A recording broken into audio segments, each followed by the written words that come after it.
Bounty Hunter quickly became a household name when his first reality show premiered 15 years ago.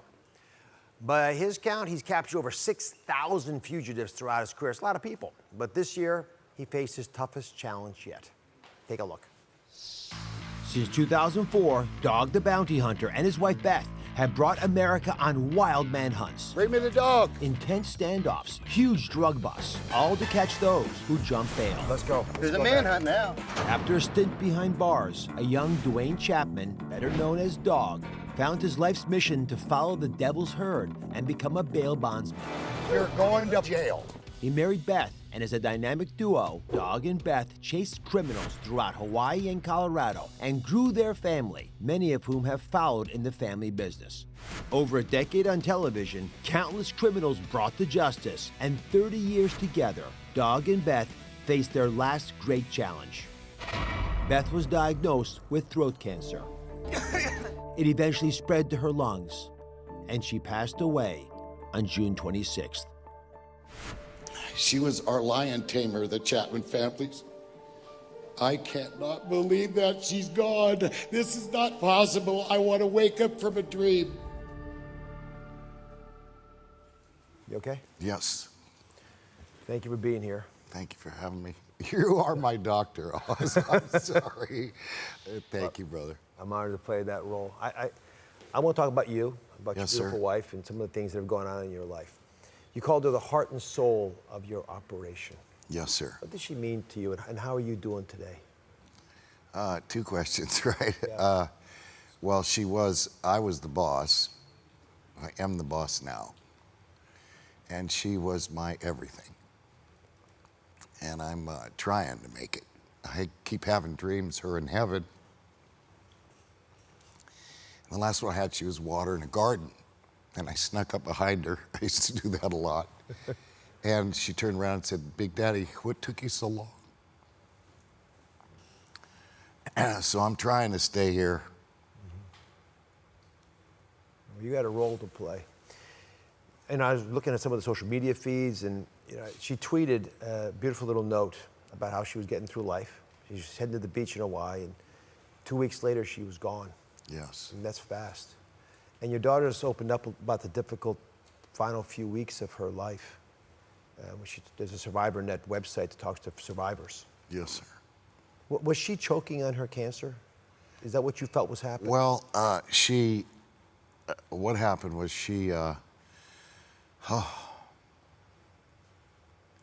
I saved all this for your show. She was going to go to a retreat for a couple weeks with Gene Simmons' wife, Shannon. Yeah. So she was all excited. It'd been the second time she went. So to do a speech she gave at a church, she did a steroid to help her throat. Mm-hmm. So she asked the doctor for another one, and they said, okay, here, but when you do, you need to take this Vicodin because it calms you down a little bit. Well, she would not do any kind of drug at all the way to the end. And so she snuck the steroid and didn't take the Vicodin. So she went to the bathroom, she was getting ready to get in the shower, and she said, "Big Daddy, look at me." I said, "I am." And she said, "Please let me go."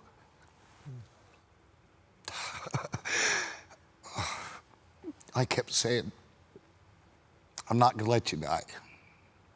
Lean on me. That's what you've done your whole life. I will not let you die." So I wondered, after she died, we had a ceremony, and they're like, "Let's celebrate her life and all that, and let's let her die." I said, "No, in Hawaii, when you go sleep, it's called, you go moi moi, moi moi." Moi moi. And so all of a sudden I thought, listen, I'm just gonna let her down to moi moi.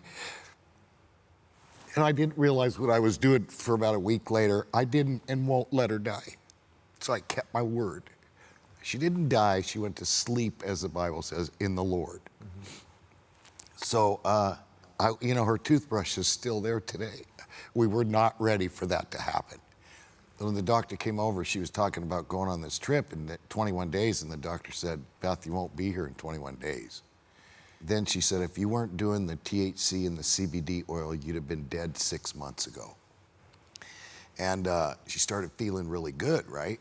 She wasn't high. She just said, I got to go to work. So it was her idea to tape this last documentary series you have? Oh, yeah, that's all her. She, like, I'm showing it all. I walked in the room one time, she was showing her bald spot. I mean, it takes a lot for a woman to share the bald spots there. Oh, yeah. And this is from the chemo that she had taken. Yes. One treatment took her hair out all over her body. Boom. What kind of advice were you getting from friends? I know one of your friends said, which sounds crazy to say this to you, but said, man up. Oh, that advice. So I have a brand new CPA accountant, Michael Morgan, and he said, I want you to man up, Dog Chapman. And I understood what that meant. And man up meant take care of stuff. Well, quit your bawling. You know, I wear shades a lot because I cry a lot.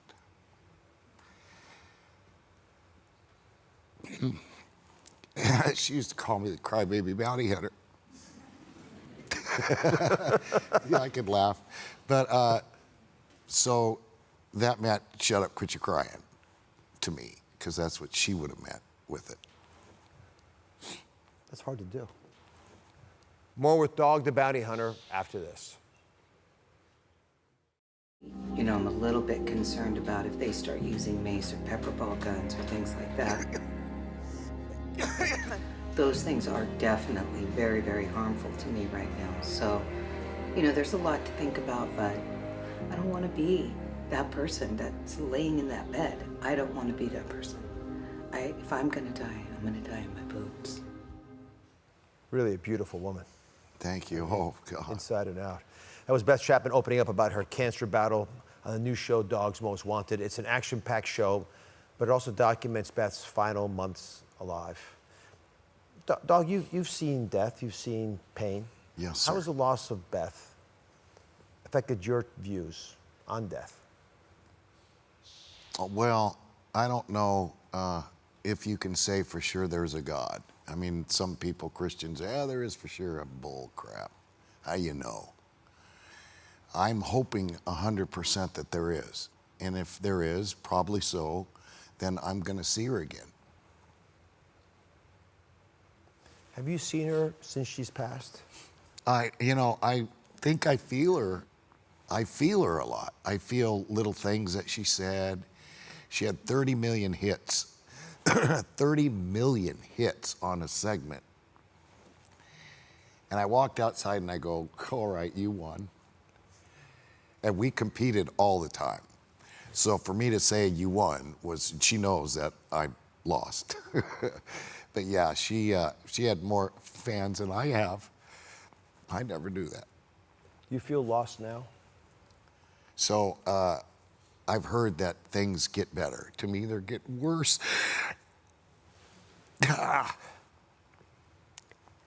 And then she said, I put her name on my chest for her birthday. Can I see? Sure. Yeah. Oh, yeah. Right. Beth.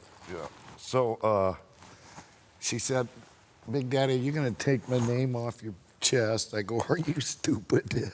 I would never do that. She goes, listen, I know, you're Chiricahua Apache, you're going to have a girlfriend. And I said, probably so. Don't you get married, Big Daddy? And I go, Beth, I won't. She goes, listen, you know the Bible says that I get to go help Jesus prepare a place for you. Don't let the angels evict me.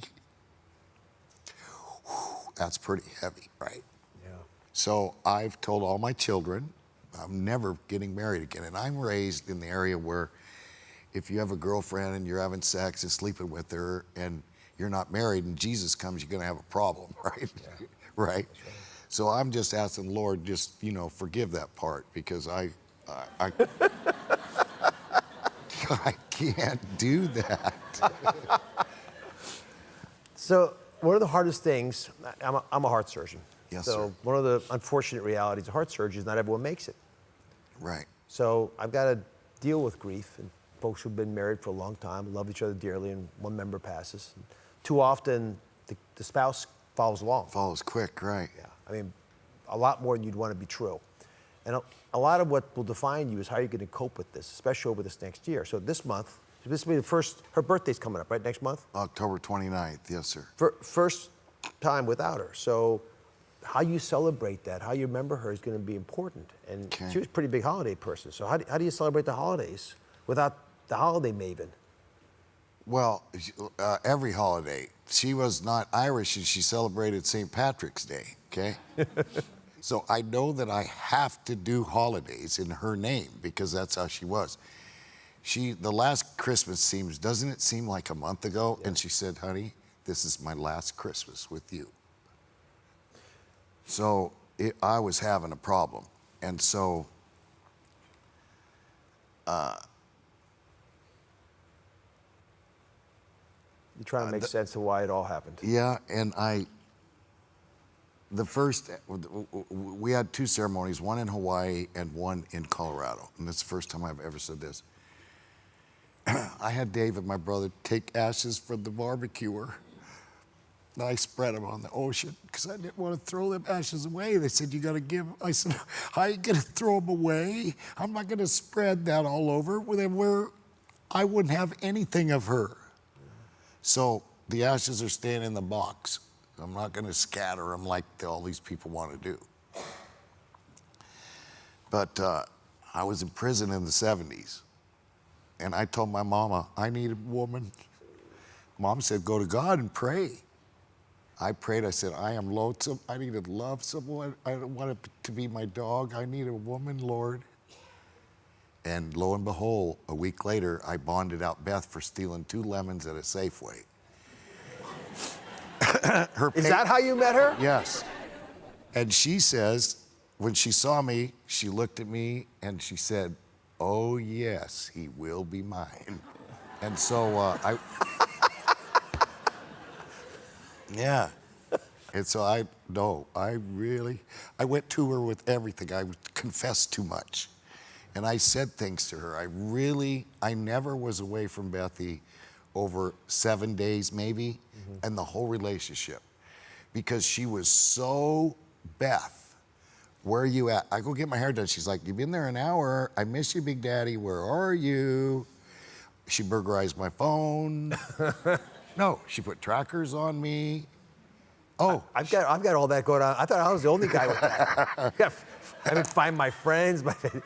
Yeah. So, no passwords allowed for me. Let me, if I can, you were so close. There are so many things that were dear to you, of hers. I was really struck. I felt pain personally when I learned that you've been burglarized. Yes, sir. That folks had stolen things from you that are irreparable because they were Beth's. Right. Okay, if you can, what is going on? How'd you find that out? What did you do when you heard that this had happened? Well, I got a call, said the office got burglarized, and she had 2 tasers. Someone got one of them, okay, because she was 4 ahead of me in tasing. She walked in, the positive ID, we'd all, you know how we do 2-minute warning? Yes. It's a positive ID. She walked in, pow! I mean, that's it, they're down. Cuff 'em, Big Daddy. So really, so that to me meant a lot. And so I think they know who did it already, because I give the guy 48 hours. I still had mercy. Where mercy is shown, mercy is given. And I've been given a lot. There's a lot of forgiveness in you, and this is another place you can probably show yourself. And coming up, Dog needs your help. We're going to identify the man we just talked about who robbed his store. And we've actually got the suspect's pictures. Oh, you do? Yeah.